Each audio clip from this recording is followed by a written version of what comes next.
వేదిక మీద ఉన్న పెద్దలకి మిత్రులందరికీ నమస్కారం.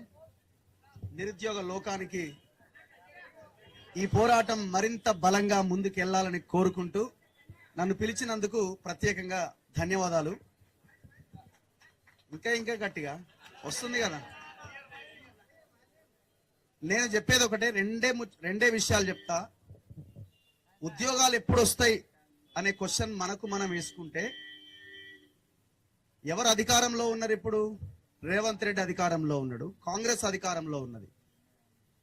కాంగ్రెస్ ప్రభుత్వం ఒకవేళ ఉద్యోగాలు ఇవ్వకపోతే కూలిపోతుంది అని వాళ్ళు భావించినప్పుడు, రేవంత్ రెడ్డి నా పదవి పోతుందని భావించినప్పుడు మాత్రమే ఉద్యోగాలు వస్తాయి. అంటే వాళ్ళకి రాజకీయంగా దెబ్బ తగిలే అవకాశం వచ్చినప్పుడే ఉద్యోగాలు వస్తాయి, ఇంకేదైనా వస్తుంది. సో అది జరగాలి అని అంటే ఆ దిశగా బలమైన పోరాటం రావాలి.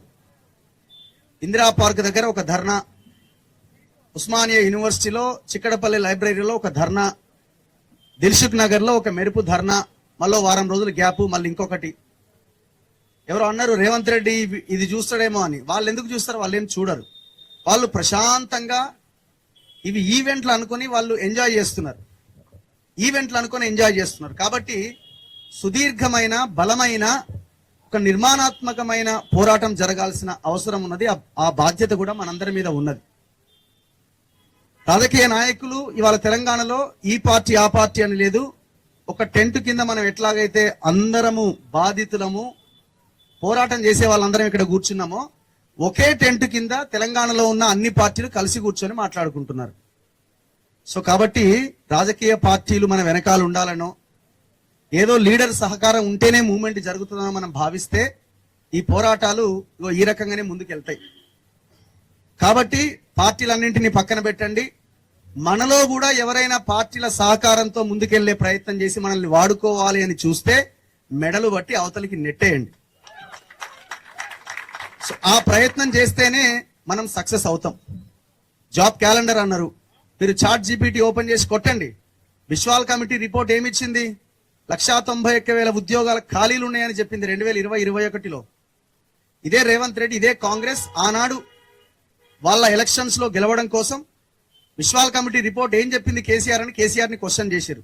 వాళ్ళు ఉద్యోగాలు ఇవ్వలేదు, వీళ్ళు ఇస్తారేమో అని చెప్పి అందరూ కాంగ్రెస్ ని గెలిపించారు. మరి ఆ కమిటీ రిపోర్ట్ ఏమైంది? అడగాల్సిన మేధావులు ఏమైపోయారు? ఇప్పుడు చర్చ ఎక్కడ వచ్చిందంటే, కాంగ్రెస్ ఎన్ని ఇచ్చింది ఉద్యోగాలు అన్న దగ్గర డిస్కషన్ ఉన్నది.